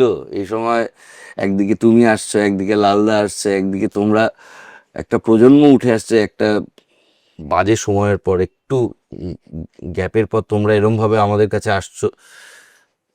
অরণ্যদেব কি শৈশবের প্রতি শ্রদ্ধাঞ্জলি? দেখো, অশালীনে তুমি নিজে পড়ে আমার চরিত্রটা অভিনয় করেছো, ঝুলিয়েছি। আমার সেটা মনে হয়নি। আমি সে সময় আমি খারাপ অবস্থায় ছিলাম, যাকগে। তোমার মানসিকভাবে হয়তো একটু ঘাঁটা ছিলে, ডিস্টার্ব ছিলে, ভালনারেবল ছিল, হয়তো খুব অঙ্গুর ছিলে, এবং সেই ভঙ্গুরতা হয়তো তুমি উপভোগ করছিলে। তেমন হতে পারে। তোমার সঙ্গে কথা বলেছিলাম তখন একদিন সন্ধ্যেবেলা, সেটা ডিরেক্টর অবশ্য বিপ্লব ছিল, আমি ছিলাম না। কিন্তু তুমি জানো যে যখন কেউ একটা মানুষ অন্যরকম কাজ করতে চায় বা তার খিদে থাকে, সে জানে যে এটা সমাজে প্রত্যাখ্যাত হবার ভয় সব থেকে বেশি। অশালীন বা অরণ্যদেব বা এমনকি উইঙ্কেল টুইঙ্কেলও আমি কখনো না, মানে লোকে কি ভাববে, আমি জানতাম যে লোকে সাবেকি অংশ আমাকে বর্জন করবে, সাবেকি অংশ আমাকে, ওই তোমার ভাষায় যে যে মানে মানসিকভাবে যারা একটু ভঙ্গুর বা একটু হাইপোকন্ড্রিয়াক বা একটু স্নায়ু নির্জিত মানুষ এবং আল্ট্রা সেন্সিটিভ লোক ছাড়া এই থিয়েটারগুলো বোঝার অবস্থায় নেই। এই থিয়েটারগুলো এগুলো সাহিত্যে চলতে পারে। মানে 20টা লোক হয়তো তুষার রায় পড়লো বা মলয় রায় চৌধুরী পড়লো বা ফাল্গুনী রায়। ম্যাগাজিন শব্দটা আমি 2 জায়গায় প্রত্যক্ষ করেছি, প্রথমটি সাহিত্যে এবং দ্বিতীয়টি রাইফেলে। এই যে ফাল্গুনী রায়ের সব অদ্ভুত অদ্ভুত লেখা, এইগুলো সাহিত্যে 25টা 30টা 100টা পাঠকের জন্য ঠিক আছে, কিন্তু থিয়েটার আমি যদি ওগুলো ভাবতাম যে আমি কিছু একটা অভিনব কিছু ঘটাচ্ছি আমার, তাহলে কিন্তু আমি জানি যে গড় অংশটা এটা বুঝতে পারবে না, এবং মানে না বুঝতে পেরে আমাকে খামোকা গালমন্দ করবে। আমি ওসব ভাবিনি। আমি মূল নিয়ামকটা ছিল কিন্তু ওই যে গণকৃষ্টি দলের কথা যে বললে, আমাদের নুন আনতে পান্তা ফুরোয়, এই ছিল অবস্থা। আচ্ছা, লিখতে বসে এটা ভাবতো তো, দুটোর বেশি মেয়ে নেই, তাই দুজনের বেশি মেয়ে কাস্টিং, সে লেখায় ডিস্টার্ব করতো না? না মানে আমি যদি মানে ওই মানে এই বিষয়টা আমার ভেঙে গেল উইঙ্কেল টুইঙ্কেলের পর থেকে। তখন অব্দি একরকম ভাবে লিখেছি, তারপর তুমি জানতে যে আমি এটা চাইবো, পেয়ে যাবো, যেটা আমি চাইবো যে খুঁজে নেবো। তো ওই ওই অর্থনীতিটা এতটা মানে এমন অবস্থায় ছিল যে আমি পোস্টমডার্ন থিয়েটার করছি, নতুন কিছু করছি, এইটা আমার অবস্থায় মাথার মধ্যে ছিল না। আমাকে কমেডি করতে হবে, কমেডি করলে লোকে তাও হাসবে, অন্তত বাইরের ভেতরের অর্থ যদি নাও বুঝতে পারে, বাইরের অর্থটা যে দেখে যদি অন্তত হাসে, তাহলে আমরা কিছু কলস পাবো। এবং সেই সময় অশালীন আমাদের, তার আগে আমাদের সর্বোচ্চ শো হয়েছে আমি আমি ওই দলে যাওয়ার পর, ওরা পাঁচজন বলে একটা নাটক হুম হুম পিটের সাফারে, সেটা আমাদের শো হয়েছিল 12টা। হুম। মান্যবর ভুল করছেন আরেকটা থিয়েটার, সেটা আমাদের শো হয়েছিল 13-14টা। হুম। অশালীন শো হলো প্রায় 100টা। এবং আমাদের খানিকটা অর্থ উদ্বৃত্ত হলো। হুম। তখন আমরা অরণ্যদেবের কথা ভাবতে পারলাম। হুম। হুম। এই এই যে অবস্থাটা, এটা তখন আমি যদি ভাবতাম যে নতুন কিছু এক্সপেরিমেন্ট করতে বসছি, আমার এমন কিছু এটা করতে হবে যা আমাকে মানে আমার আর্তনাদ, মানে আন্তরিক আর্তর একটা মানে অনুসারে আমাকে কিছু একটা চিৎকার করতে হবে, এরকম কিন্তু আমি ভাবিনি। হুম। আমার কাছে ছিল যে আমার আমার আমার আমার আমার আমার আমার কোট পরতে হবে, আর কোটটায় আমার যে কাপড় আছে সেই কাপড় দিয়েই আমাকে কোটটা বানাতে হবে। অতএব আমাকে এমন একজন দর্জি হতে হবে যে দর্জির মানে যার কাপড় এবং কাঁচি, এই সুতো এই সম্পর্কে সম্যক ওয়াকিবহাল হওয়াই ভালো, তাহলে কোটের পকেট একটা হতে পারে। আচ্ছা, তুমি একটা কথা বললে যে আমি বেশি সাংঘাতিক এক্সপেরিমেন্ট করছি এসব না ভেবে আগে দেখেছি কোনটাতে আমি আমার দলকে ফিট করতে পারবো এবং লোক আসবে। এই জন্যই কি আমি যখন দেখছি অশালীন বলো বা পরবর্তীকালে ভয়ও বলো, নাটকটা সেকেন্ড হাফে গিয়ে বদলে যাচ্ছে, তার আগে একটা কমেডির মোড়ক থাকছে, অশালীনের ক্ষেত্রেও সেটা দেখছি। এমনকি তুমি টুইঙ্কেল টুইঙ্কেলে ফার্স্ট সিন দেখো, হ্যাঁ একটা আমি কিন্তু কমেডি লিখবো বলেই শুরু করেছিল। হ্যাঁ, তারপর ফাট আমাকে করে দেবেশ একটা- এসে বললাম একটা নাটক দে, হুম, আমি বললাম, তাহলে আমি একটা ভালো কমেডি লিখবো। একটা অনেকদিন ধরে মাথায় আইডিয়া ঘুরছি, সেকেন্ড সিন থেকে দেখি নাটকটা আমার হাতে থাকছে না, নাটক চরিত্রগুলো নিজের আমার হাতে ভাগ্য থাকছে না। নিজে নিয়ন্ত্রণ করে নেয় সে না। নিজের মতো করে লেখা, কিন্তু সে তারপর সে ডিটারমাইন করে দেয়, সে আমাকে প্রায় গান ধরে লেখায় হুম। যে এইটা লেখ, এইটা লেখ, ওইটা লেখ, এইটা লেখ। হুম। তো মানে সেই সেই লেখার সেই জোর আছে বলে আমি মনে করি, এবং লেখা খানিকটা দৈববাণী, হুম। ওরাকল, এটাও আমি মনে করি, এবং এখানে মিরাকলও বটে। হুম। কখন যে কি হয়ে যাবে কেউ হুম। কিছু জানে না। তুমিও তো লেখো। আমি হ্যাঁ, হ্যাঁ, দেবেশদার কথা উঠলো, 5টা নাটক একসাথে, আমি যদি ভুল না করি, উইঙ্কেল টুইঙ্কেল, বিকেলে ভোরে সর্ষে ফুল, আপাতত এইভাবে দুজনের দেখা হয়ে থাকে, আলতাফগঞ্জ, যৌতুকগৃহ। যতগুলো একটা শো হ্যাঁ কিন্তু করেছে। হ্যাঁ, হ্যাঁ, তাই না? 5টা? 5টা। হ্যাঁ, অনেকগুলো আমার হ্যাঁ। আমার হ্যাঁ, তো আমার অনেকগুলো আমরা থিয়েটার পড়েছে। এই জুটি থেকে বঞ্চিত কেন এখন? না, কি হয়েছে? আমি তো থিয়েটার করছি না কিচ্ছু। আমি হুম। আমার সাথে দেবেশের পরশু দিনই কথা হলো, ও আমায় বললো যে কি আড্ডা মারা হচ্ছে না অনেকদিন। আমি ওকে বললাম যে তুই আমার এই নাটকটা কর এখন। ও বললো ও ও বললো যে হ্যাঁ তাহলে ওটা নিয়ে কথা বলতে হয়। সে আমার যাওয়া হয়ে ওঠেনি। তারপর থিয়েটার নিয়ে আমরা আমরা দেখো, থিয়েটার করতেই হবে। আমার আমার মনে হয় না আমাদের প্রজন্মে, নয়ের প্রজন্ম যারা স্বর্ণযুগ দেখেছে, সুসময় বহিতেছে, হুম। পতাকা উড়াইয়া দাও, তাহাতে নাম লিখেছি বাংলা থিয়েটার, হুম। যে বঙ্কিম যেটা মধুসূদন সম্পর্কে বলেছিলেন। হুম। তো সেই অবস্থা তো আমরা দেখেছি। পরে থিয়েটার নিয়ে আমার ধারণা প্রত্যেকের সঙ্গেই তুমি যদি কথা বলো, খুবই আশাবাদের কথা বলবে, কিন্তু ভেতর হয়েছে যেগুলোতে মনের মনের মধ্যে থেকে একটা মানে জিভে একটা বাসি পুরু অবসাদ বা বিতৃষ্ণার স্বর পড়ে আছে। হুম। হ্যাঁ, এই অবসাদের স্বর থেকে আমার মনে হয় যে মানে যে যত বেশি বুদ্ধিমান, সেই স্বরটাকে সে ঢাকা দিয়ে থাকে। হুম। মানে বুদ্ধিমান মানে আমি বলতে চাইছি, দেখো, বুদ্ধিমান আর চতুর এর তুমি এর এটা শুধু থিয়েটারের ক্ষেত্রে বলছো? আমাদের আমার মনে হয় সিনেমাদের সার্বিক সিনেমা সার্বিক হ্যাঁ। সার্বিক এটা এটা একটা মানে সুনামি চলছে, হুম। মানে শিল্পকে ভাসিয়ে দেওয়ার সুনামি। হুম। ঠিক আছে, এবার এই সুনামিতে কেউ হয়তো আহ, মানে পাশের লোকটাকে আঁকড়া ধরার চেষ্টা করছে যে আমি একটু একটু একটু এখন ইউটিউব ধরে বাঁচি, কেউ এটা ভাবছে যে আমি ফেসবুক ধরে বাঁচি, কেউ ভাবছে আমি ইনস্টাগ্রাম ধরে বাঁচি। কিন্তু যারা শিল্পী, আমি তো যে আর্টিস্ট, তাদের প্রায় সকলেই ভেতরে ভেতরে বিপন্ন। যে অভিযোজন করতে পেরেছে, যেমন তুমি তুমি তুমি এই ইউটিউব চ্যানেলটা করেছো, হুম। এটা তোমার কিন্তু একটা খালি অভিযোজন নয়, হুম। এটা তোমার কিন্তু এক ধরনের আত্মরক্ষা। প্রত্যেকেই কিন্তু এখন আত্মরক্ষায় ব্যস্ত, কেননা সুনামি চলছে। হুম। কখন ঢেউ এসে তোমাকে আছড়ে নিয়ে ভাসিয়ে নিয়ে কোথায় নিয়ে চলে যাবে, এই ভার্চুয়াল যে বিস্ফোরণ, হ্যাঁ, এবং তোমাকে জম্বি করে দেবে, ট্রেন টু বুসানের মতো, হুম। যে তুমি পাশের কামরা থেকে তোমার তাড়া করেছে হাজার হাজার লোক, যা আমি তোকে টাচ করি, আমি তোকে টাচ করি, তুই এক্ষুনি ওই চোরাবালিতে নাম, আমি কেউ কর কেউ কর কেউ কর।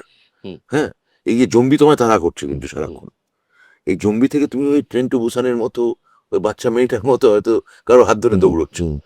হ্যাঁ, যে কোনো স্টেশনে এদের থেকে বাঁচতে হয়। এখান থেকে বাঁচতে হবে। তো এটা তোমার ওই ভার্চুয়াল সুনামিতে এক ধরনের খালি অভিযোজন নয়, হুম। এক ধরনের আত্মরক্ষাও বটে। হুম। হ্যাঁ, সুনামি চলছে এবং জম্বিরা তাড়া করছে, এইটা হচ্ছে তোমার মূল কথা ভাবতে হবে। তো এখন ব্রাত্যদাকে যদি আমরা কোনো থিয়েটারে নিমন্ত্রণ করি অ্যাজ অ্যান অডিয়েন্সও, তাহলে শুনতে পাই ব্রাত্যদা আসবেন না, কারণ ব্রাত্যদার মন খারাপ হয়ে যায়, ব্রাত্যদা নাটকটা করতে পারছে না বলে। দেখলেও এটা একটা এক ধরনের অছিলা, হুম। এক ধরনের অজুহাত। হুম। আমি জানি যে আমি ওই অছিলার মধ্যে হয়তো একটা সত্য আছে, সত্যতা আছে, সত্যাত্ব আছে, পুরোটা সত্যি নেই। কিন্তু পুরোটা সত্যিও নেই। হুম। আমার যে থিয়েটারের লোকেদের সঙ্গে যে কমিউনিকেশন করি আমি এখন, তাও নয়। আমি দেখি যে প্রায় ওই মানে এমন জায়গা থেকে কথা বলছি, তার সঙ্গে তার রিয়েলিটিটা আমি আর আমার রিয়েলিটির সঙ্গে মেলাতে পারি না, হয়তো আমারই সেটা সমস্যা। আমি যে বাস্তবতার মধ্যে আছি, সে বাস্তবতাটা থেকে তার বাস্তবতা বহু যোজন দূরে। মানে বাস্তবতা মানে আমি চিন্তার বাস্তবতা বলছি। সে আর আমি হয়তো একই অর্থনীতিতে বিলং করছি, একই পরিবেশে থাকি, সেও হয়তো 40 বছর ধরে একই বাড়িতে থেকেছে, আমিও 40 বছর ধরে একই বাড়িতে থাকি, অব্যবহিত বাস্তবতা একই আছে, কিন্তু চিন্তার বাস্তবতার মধ্যে এমন একটা ফারাক ঘটে গেছে। এবং তার মধ্যে কথা বলতে গেলে সেও যে আমার মধ্যে এক ধরনের খগমের বদলে যাওয়া রূপান্তরিত খগমের এক ধরনের যে ঘড়ঘড়ে নিঃশ্বাস, সেও পাবে কিনা বা আমিও তার মধ্যে থেকে পাবো কিনা, এটা যে এক ধরনের আশঙ্কাও হয় যে চুম্বন এবং ছোবল দুই থেকেই দূরে থাকা ভালো। অভিনেতা হিসেবে তুমি নিজেকে গুরুত্ব দাওনি কেন? এত ভালো একজন অভিনেতা। গুরুত্ব দিইনি মানে কি, আমি আমার ছবিতে করে অভিনয় করি না। না, তুমি তোমার ছবিতেও না, তুমি মানে আমরা আমার থিয়েটারও আমি কম অভিনয় হ্যাঁ, করি। মানে নাট্যকার বা নির্দেশক ব্রাত্য বসুকে তুমি যতটা প্রায়োরিটাইজ করেছো, আমি রাজনৈতিক পরিচয় আজকে ছেড়েই দাও, ও বাদ দাও ওটা। হ্যাঁ, নাট্যকার বা নির্দেশক ব্রাত্য বসুকে তুমি যতটা প্রায়োরিটাইজ করেছো, তুমি কি অভিনেতাকে অতটা করেছো? আমার কাছে করেছি, আমি খুব ভেতরে ভেতরে খুব স্ট্রংলি জানতাম। তুমি এটা বুঝতে পারবে যে আমাকে অনেক ডিরেক্টর অনেক সময় পার্ট দিতে চাননি, তার কারণ আমিও ছবি বানাই। অঞ্জন দত্তর ক্ষেত্রে, অঞ্জনদার ক্ষেত্রে একটা সুবিধা কি হয়েছে, অঞ্জনদা যখন অভিনেতা হিসেবে মানে শুরু করেছে আবির, পরিচালক হয়েছে পরে সিনেমা, অনেক দীর্ঘ অভিনেতা সিনেমার জীবনের পর। পরিচালক হয়েছে আমি আগে, অভিনেতা হয়েছে পরে, রাস্তা অনেক আগে, অনেক আগে বানানো।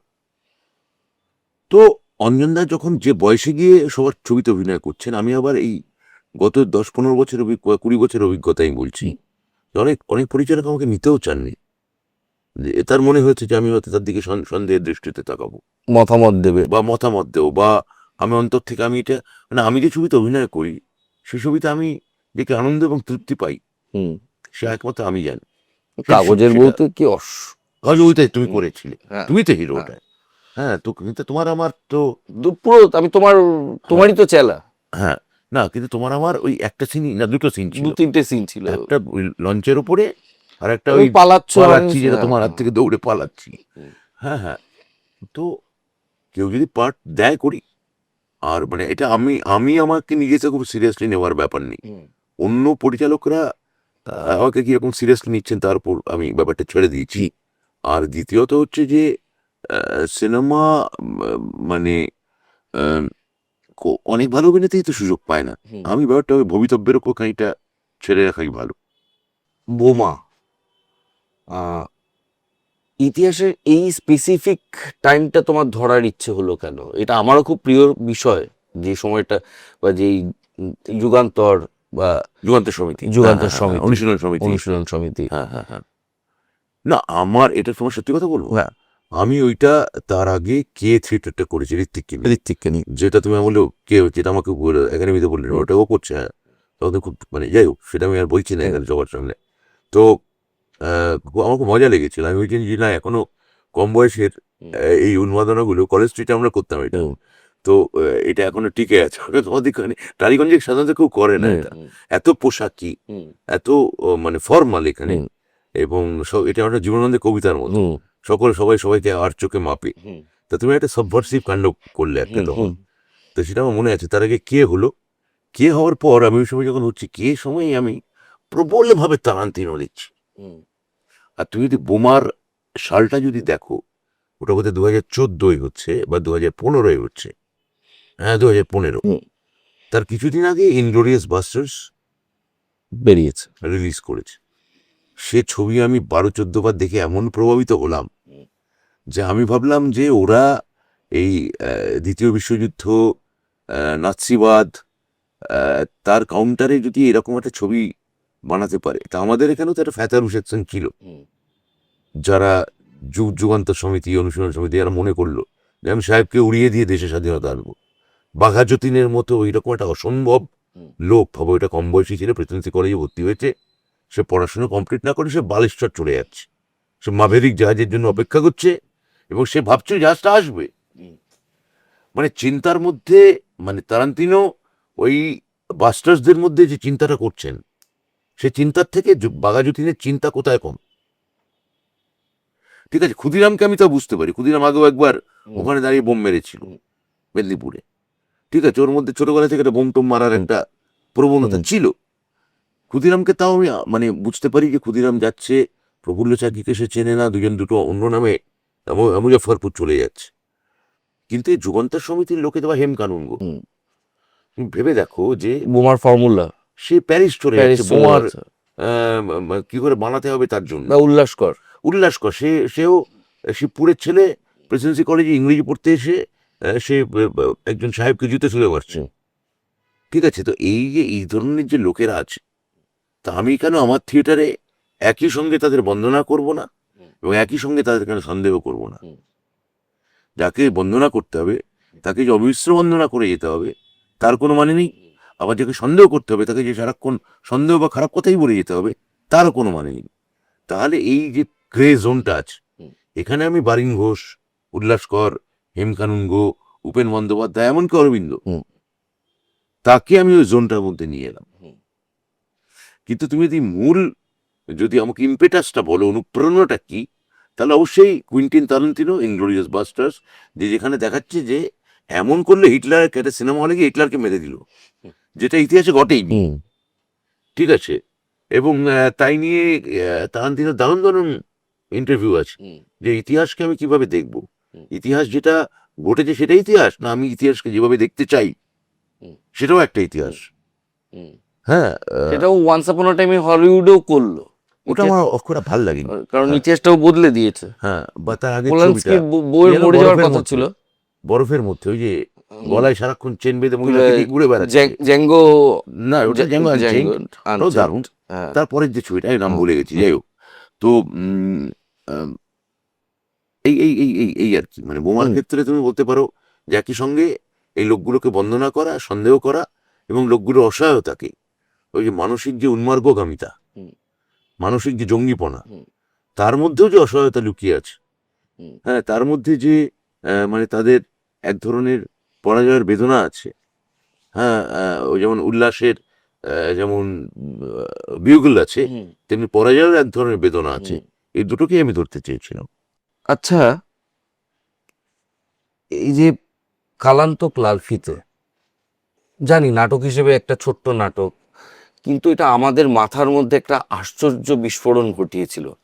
সেটা সুমনের কৃতিত্ব। সেটা লালদা আবার বলেছে তোমার কৃতিত্ব। না না, সুমন ওইটা আমি নিজে মনে করি কালান্তক লালফিতের মতো থিয়েটার, সুমনের অনেক থিয়েটার নিয়ে প্রচুর প্রশংসা হয়েছে, এবং সেগুলো সত্যিই প্রশংসার যোগ্য।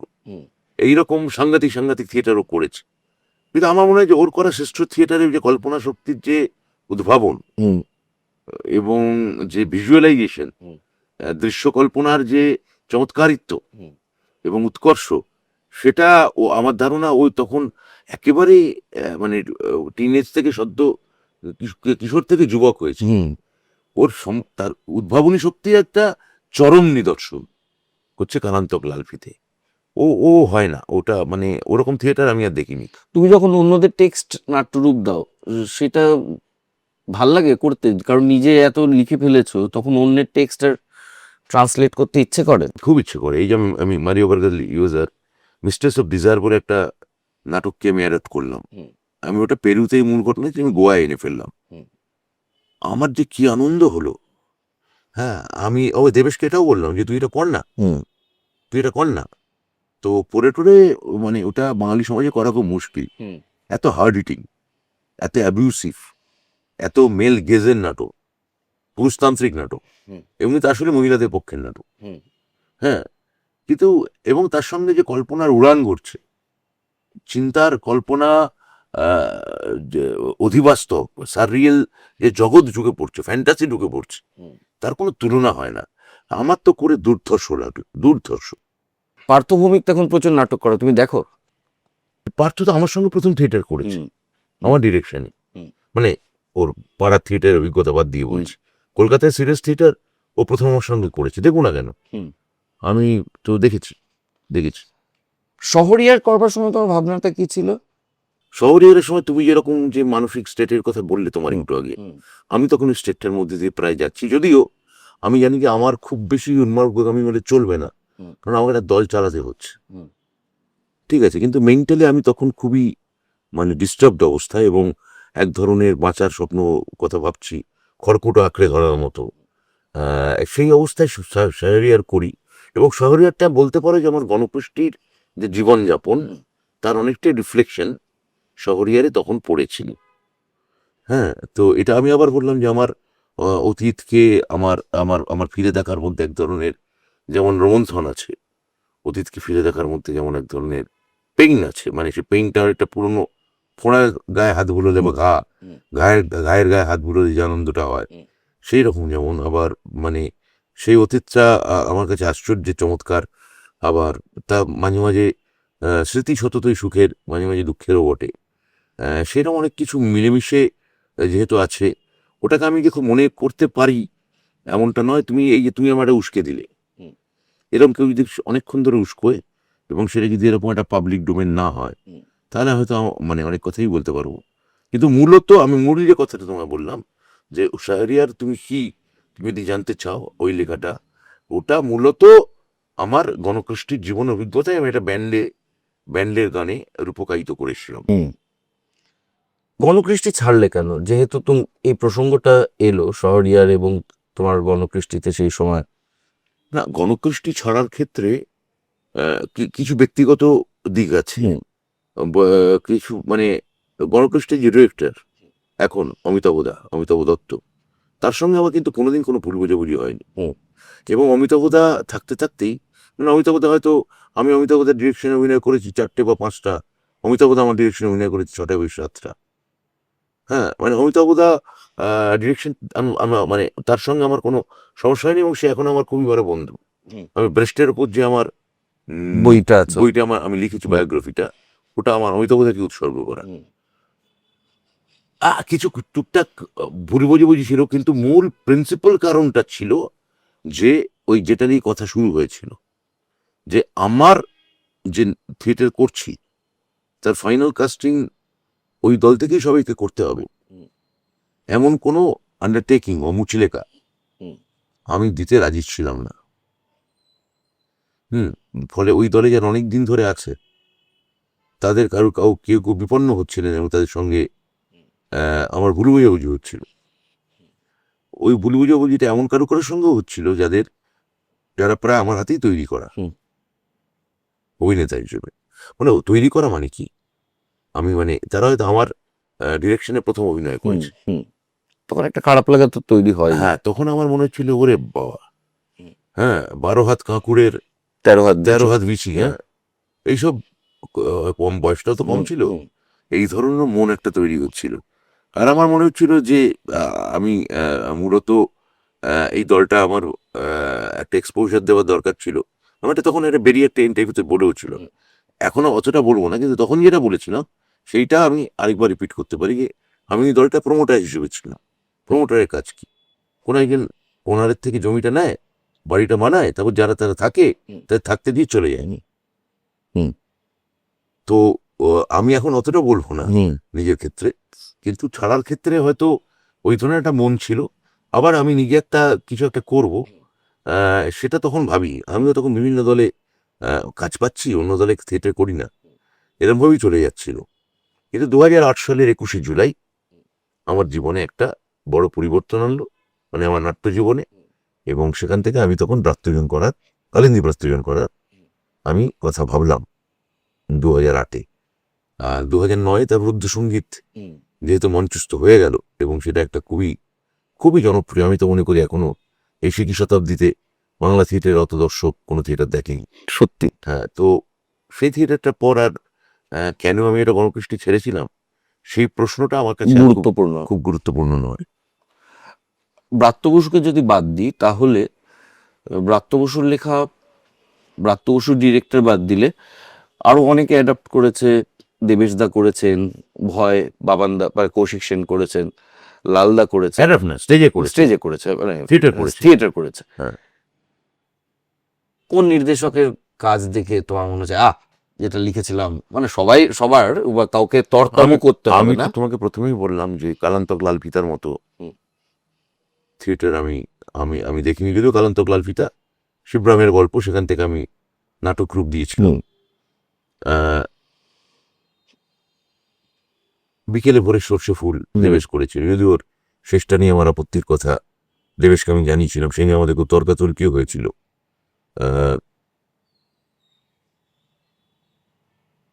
দেবাশিস রায়ে করা ইলা গুড়ইসা, ওটা একটা সাংঘাতিক থিয়েটার হয়েছিল, কম শো হয়েছিল। দেবাশিস একজন অত্যন্ত গুরুত্বপূর্ণ মানুষ হিসেবে উঠে আসছে এখন থিয়েটার। ও তো মানে উঠে আসার কিছু নেই, ও তো আমাদেরই বয়সী প্রায়, ও আমাদের সময়েরই, আমাদের প্রজন্ম। আচ্ছা, ফলে মানে মানে তুমি দেখুন হঠাৎ করে তোমার বয়সী লোককে সবাই মিলে দাদা ডাকতে শুরু করো, তার মানে তোমার বয়স কমে যায় না। হ্যাঁ, তো ঠিক আছে, সেটা ইটস ওকে, সেটা ঠিক আছে, কিন্তু ওর উঠে আসার কিছু নেই। অনেকদিন ধরেই ওকে থিয়েটারে সকলেই চেনে। তো এখন কাজ করছে, ভালো কাজ করছে।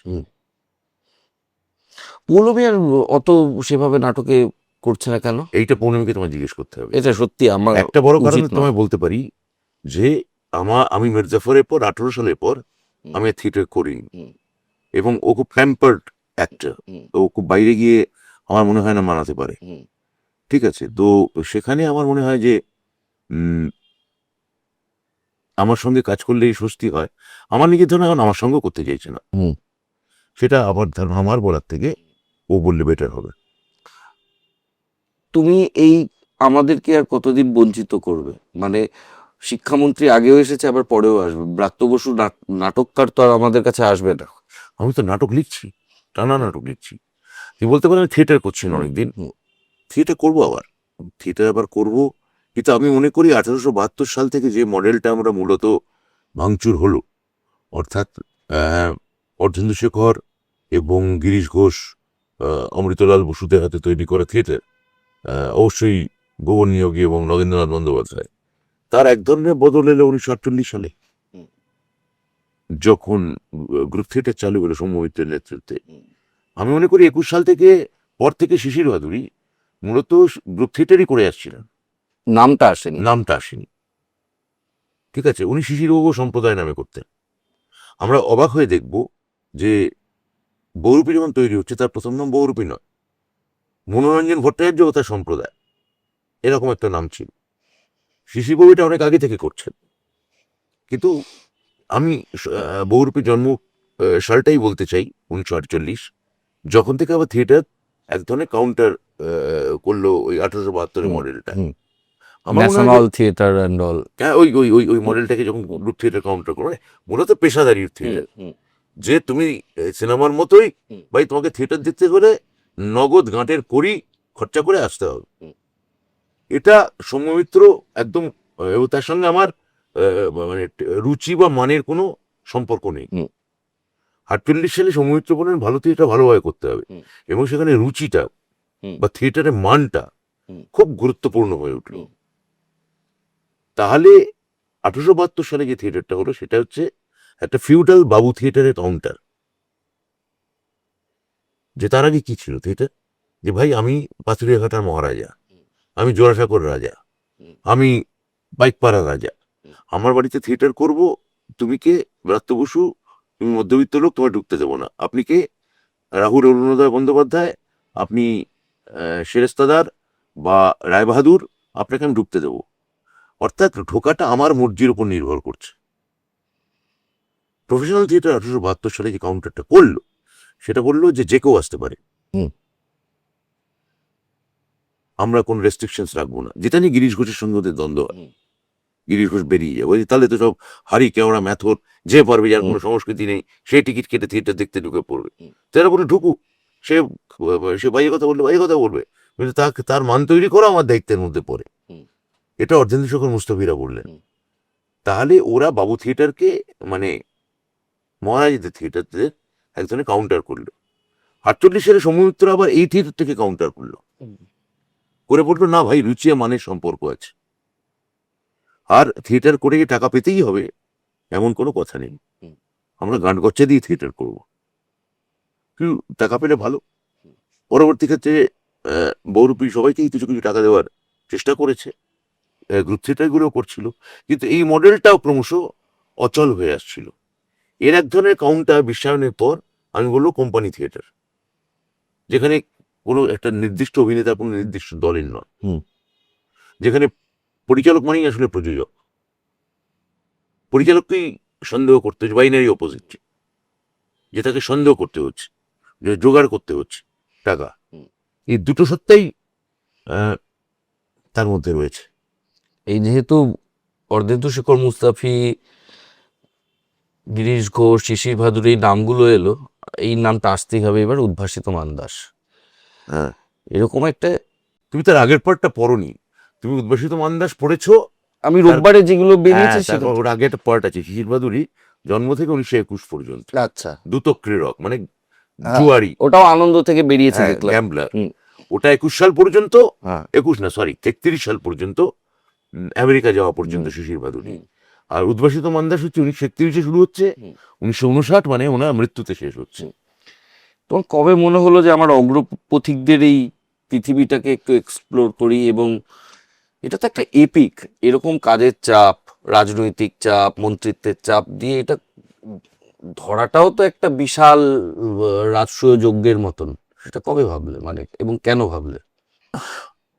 মানে কেন ভাবলাম, মানে আমার মনে হচ্ছে যে আমি যে কাজটা করি, আমি যে বেঁচে আছি, আমার বাবাকে আমার জানা উচিত। আমরা অনেক বেশি বয়স অব্দি বাবাকে বুঝতে পারি না। সেই জায়গা থেকে বার্টল ব্রেক্সটের জীবনীও লেখা। হ্যাঁ, ওই জায়গা থেকেই লেখা। মানে ব্রেস্ট সম্পর্কে যখন পড়তে শুরু করলাম পরে, আমাদের এখানে মানে জার্মানিতে কি হয়েছিল অ্যাকচুয়ালি ব্রেস্টের সাথে, কতটা ব্রেস্টকে যন্ত্রণা সহ্য করতে হয়েছিল স্বাধীন কমিউনিস্ট রাষ্ট্রে, সেটা কেউ আর বলে না। ওই ইতিহাসটা আমার মনে হয়েছিল টেনে আনার দরকার আছে। আর ব্রেস্ট যেহেতু এখানে খুব বন্দিত মানুষ, ব্রেস্টের জীবনে যে এত খুব স্বাভাবিকভাবেই অনেকগুলো প্রেম আছে, বিয়ে টিয়ে আছে, অজস্র অবৈধ সন্তানের জন্মদাতা তিনি, হ্যাঁ, সেটা নিয়েও কেউ কথা বলে না। মানে তিনি পূজ্য হয়ে যান তখন, বেদিতে বসা, হ্যাঁ, তাকে বেদিতে বসানো হয়। তো আমার মনে হচ্ছিল ওই ব্রেস্টকে পুরোটা আমার ধরা দরকার, সেটা থেকে ব্রেস্ট লেখা। আর এটা আমার মনে হচ্ছিল যেভাবে আমার বাবাকে জানতে চাই, যেভাবে এখন আমার মনে হয় যে একটু বয়স বাড়লে ঠাকুরদাকে জানতে চাই, তার বাবা কি ছিলেন, যিনি সকালবেলা উঠে নাকি তামাক খেতেন, হ্যাঁ, তা যে পুকুর পাড়ে গিয়ে দাঁড়াতেন, যে পুকুর পাড়টা হয়তো এখন বোঝানো হয়ে গেছে বাংলাদেশে, বা সেখানে কেউ একটা অন্য কেউ থাকে, সেই পুকুরটা কেমন ছিল জানতে ইচ্ছে করে। তা তেমনি কলকাতা শহরে আমার পুরোনোটা খুব জানতে ইচ্ছে করছিল, আর সেটা খানিকটা থিয়েটারের মধ্যে দিয়ে আমি জানতে চাইলাম। আমি কালকেই ইউটিউবে একটা দেখছিলাম, বললাম দেখি ফিরে ফিরে, মানে এরকম ইন্টারেস্টিং কিছু পেলে। 1850 সালে বোধ হয় ভিক্টোরিয়ান যুগে লন্ডন শহরে ক্রিসমাস, হ্যাঁ, যে একটা কাদার উপর দিয়ে, জলের উপর দিয়ে একটা ঘোড়ার গাড়ি যাচ্ছে, সেখান থেকে দুটো লোক কিনারে দোকানে একটা কেক কিনছে, আমার দেখতে ভাল লাগছিল। তো আমার মাঝে মাঝেই এটা মার্সেল প্রুস্তের মতো অতীতে এক ধরনের নিষ্ক্রমণ করতে, হারানো অতীতে সন্ধান করতে ইচ্ছে করে। আর এটা এই অদামৃত কথা বা দ্রুতক্রীড়ক বা উদ্ভাসিত মানদাসে কোনো জিতেশ কেনও একটা উপন্যাস লিখবো, এতে যে ইচ্ছে আছে। 1983-তে সেটা শেষ হবে, এই 1800 পুজোর সময়, 1983 পুজোয় শেষ হবে অজিতেশ বন্দ্যোপাধ্যায় মৃত্যুতে। তো এটা আমার মনে হয় যে এটা খানিকটা বাপ ঠাকুরদা পিতামহ তাদের যতই আহ গন্ডগোল থাক, যাদের সমস্যা থাক, মেয়েদের মধ্যে ঝামেলা থাক, তারা তো আমাদেরই পিতৃপুরুষ। হুম। আমার বন্ধুদের সম্পর্ক যেটা মনে হয় যে আমরা তো একই সময় বাঁচলাম, হুম। তো যাদের সঙ্গে যারই সম্পর্ক যেমন থাক, একই ভূখণ্ডে একই শহরে আমরা নিঃশ্বাস নিলাম, একই টালার জল খেলাম। কেউ শহরতলিতে বাঁচলো, কেউ কেউ দক্ষিণ কলকাতায় বাঁচলো, কেউ উত্তর কলকাতায় বাঁচলো, কেউ জীবনে নানা রকম এক্সপেরিমেন্ট করলো, কেউ জীবনে নানা রকম, কেউ একটা পোলপুঞ্জি হয়ে কাটিয়ে দিল, কিন্তু নানা রকম ভাবে তারা একই সময় বাঁচলো। এর ফলে আমি আমার মানে থিয়েটারের বন্ধুদের যেমন ক্ষেত্রে আমার মনে হয় যে আমরা এই একই সময় আমরা এই শহরে বাঁচলাম এবং আমাদের বাঁচাগুলো আমাদের কাছে অন্যের কাছে যতই অকিঞ্চিতকর হোক, আমাদের কাছে সেটা খুব তাৎপর্যপূর্ণ। সেইভাবেই আমার মনে হয়েছিল যে আমার অতীতের দিকে আমার একটু ফিরে তাকানো দরকার। ঠিক আমরা এই যে ঘুরে বেড়াই আমরা বন্ধুরা বা যারা থিয়েটার করে, এরা কি রুটলেস, এরা কি অ্যামিবা, না বা এরা কি মানে কতগুলো কীট পতঙ্গ, না তারা ওই নাকি কল্পনার কোনো হাঁস, হৃদয়ের শব্দহীন জ্যোৎস্নার ভিতর উড়ুক উড়ুক তারা পৌষের জ্যোৎস্নার ভিতর, মানে জীবনানন্দের ওই অরুণিমা সান্যালের মুখের মতো সেই রকম কেউ না, এই সেই হাঁসের ওড়ার অনেক বছর ধরেই হাঁসগুলো উড়ে আসছে।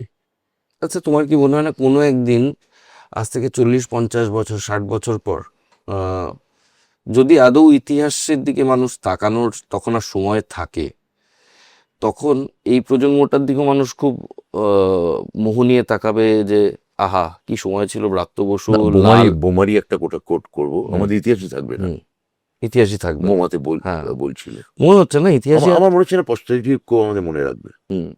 যদি মনে রাখো সেটা পিওর একাডেমিক কারণে মনে রাখবে। তুমি যে কোনো অভিনেতাকে এখন ডেকে জিজ্ঞেস করো যে, এবং আমি যখন এই মিনার্ভায় যখন ইন্টারভিউ নিই, আমি প্রথম প্রশ্ন করি যে যে যে নতুন যে থিয়েটার করতে আসছে অনেক স্বপ্ন নিয়ে, তাকে আমি জিজ্ঞেস করি তুমি কি আমার তৈরি করা তিস্তা পারে বৃত্তান্ত দেখেছো? সে হয়তো বললো হ্যাঁ স্যার দেখেছি। আচ্ছা ঠিক আছে, আর আমার অভিনীত প্রথম পার্থ দেখেছো? তখন বলে তাও দেখেছি। তখন আমি বললাম আচ্ছা ধরো আমার করা মেঘনাদ বধ কাব্য, সেটা কি তুমি দেখেছো? তখনও বললো যে না ওইটা আমার দেখা হয়নি। তো আমি তাকে হয়তো তারপরে প্রশ্ন করলাম যে তুমি কি এইরকম সুমন মুখোপাধ্যায়ের করা তৈরি করা উইঙ্কেল টুইঙ্কেল দেখেছো? অনেকে হ্যাঁ বলে। ঠিক আছে, তো তখন আমি বুঝতে পারি, এবং এটা কিন্তু 10 জনের ক্ষেত্রে প্রায় 7 জনের ক্ষেত্রেই হয়। হ্যাঁ, ফলে আমি যদি তাকে জিজ্ঞেস করি চাক ভোঙা মধু কার লেখা বা কার করা, সেটা বা মাধবমণি মানিজ্য কন্যা বা বেড়া বা বেলা বেলা গল্প কে করেছিল, নিলাম নিলাম কার করা, এই ধরনের প্রশ্ন যদি করি বা খেলাঘর, আমি যদি একটু বিজার ফেলে ফেলে মুখে তাকিয়ে থাকি। তো এইরকম বড় বড় মহৎ কাজের ক্ষেত্রে যদি এটা হয়, তাহলে তো আমার মনে হয় না যে খুব কিছু মনে টনে কেউ কিছু রাখবে। এটা তোমার দুঃখ হয় না যে এই থিয়েটার, আমার বাচ্চাটা আমার কাছে ইম্পর্টেন্ট। এই হাজার হাজার কীট পতঙ্গের সঙ্গে আমিও উড়েছি। ঠিক আছে, আমার সময় আমার মানে ওই যে রক্তক্লেদ বসা থেকে রৌদ্রে ফের উড়ে যায় মাছি, সোনালি রোদের ঢেউয়ে উড়ন্ত কীটের খেলা কত দেখিয়েছে। এই কীটের খেলায় জুড়ন্ত কীটের খেলা, এইভাবে দেখাই ভালো। মনে রাখলে রাখবে, না রাখলে রাখবে না। কিন্তু আমি তো কত পরে আমার মনে হয়েছে যে আমার গিরিশচন্দ্রকে জানা উচিত, ওই লোকটার মানে হৃৎস্পন্দনকে শোনা উচিত, অমৃতলাল বসুকে আমার জানা উচিত, বেলবাবুকে আমার জানা উচিত। এই যে 3টে অমৃতলাল একসঙ্গে ছিল, একটার নাম বুনি মানে অমৃতলাল বসু, একটা শিবু অমৃতলাল মিত্র, আর একটা বেল অমৃতলাল মুখোপাধ্যায়। হ্যাঁ, এই যে মিত্তির এবং বামুন 3 অমৃত, এই যে তারা ছিল, এ তো আমি কত পরে জেনেছি। তো কেউ হয়তো একাডেমিক উৎসাহে বা কোনো উপন্যাস লেখার জন্য হয়তো আমাদের কথা খুঁজে বার করতে পারে, আর যদি খুঁজে বার করলে করলো, না করলে না করলো, কি যায় আসে। আর তার মধ্যে যদি আমাদের মধ্যে কেউ যদি একটা সত্যজিৎ রায়ের মতো বা রবীন্দ্রনাথ ঠাকুরের মতো, তারাও খুব একটা বন্দিত হতেন না যদি না সাহেবরা হইছে পঙ্গির ভাই, আনন্দের আর সীমা নাই। তুমি কি জানো যে রবীন্দ্রনাথ যে বছর নোবেল পেলেন, সে বছরই ক্যালকাটা ইউনিভার্সিটিতে উদ্ভাসিত মানদেশে আছে রবীন্দ্রনাথের গদ্য সম্পর্কে কি লেখা হয়েছিল, কি প্রশ্ন দেওয়া হয়েছিল। প্রশ্নটা যেহেতু লন্ডনে ছাপায় হতো, তাই নোবেল পাওয়ার আগে প্রশ্নটা ছাপতে চলে গিয়েছিল। হুম। প্রশ্নকর্তারা পেপার সেটার উইথড্র করতে পারেননি। রবীন্দ্রনাথের একটা গদ্যাংশ তুলে দিয়ে বলা হয়েছিল যে সহজ ভদ্র সরল বাংলায় লেখো। হ্যাঁ, এইভাবে প্রশ্ন করা হয়েছে। এবং রবীন্দ্রনাথ যে বছর নোবেল পাচ্ছেন, যে বাঙালির তালিকাটা তুমি তারপর পাবে, যারা যারা নোবেল কমিটিতে লিখছেন যে আমাকেও নোবেল দেওয়া হোক, সেই নামগুলো খুব অদ্ভুত। সেই নামগুলো খুঁজে বার করো কারা কারা পাঠিয়েছিলেন। তো যতক্ষণ না সাহেবরা না বলছেন, ওই আমরা মূলত রাজনীতি, সমাজ সংস্কার আর ধর্ম সংস্কার, এই তিনটে নিয়ে আমরা মূলত ভেবেছি। খুব আর্ট টার্ট নিয়ে যে আমরা খুব বদার্ড, আমার খুব মনে হয়। রাজনীতি জানি কথা বলা সব থেকে সহজ। তুমিও কথা বলতে পারি, চায়ের দোকানেও কথা বলতে পারি, ট্রেনের বাসেও কথা বলতে পারি, আবার মানে একটা ভিড়ের মধ্যেও কথা বলতে পারি। কিন্তু তুমি খুব ভিড়ের মধ্যে বাসে ঝুলতে ঝুলতে আমি আর তুমি যেমন রাজনীতি নিয়ে আলোচনা করতে খুব স্বচ্ছন্দে পারবো, সেইভাবে কি তুমি মানে ধরো মানে জীবনানন্দ, জীবনানন্দের কোনো কবিতার মধ্যে কতটা প্রকৃতি চেতনা আছে বা কতটা মৃত্যু চেতনা আছে, সেই নিয়ে আলোচনা করতে পারবো না। হ্যাঁ, তো আর্টের আমরা মূলত রাজনীতি, ধর্ম সংস্কার আর সমাজ সংস্কার, এই তিনটে নিয়ে আমরা বদার্ড হয়েছে। আর্ট নিয়ে আমরা আমরা আমরা কোনো কালে খুব বদার্ড ছিলাম না। এক নম্বর, আর্টে বিশেষ পয়সাও হয় না। হ্যাঁ, সেটা এখানে ইউরোপ থেকেও শোপেনহাওয়ারের যে ফার্স্ট বই 7 কপি বিক্রি হয়েছিল।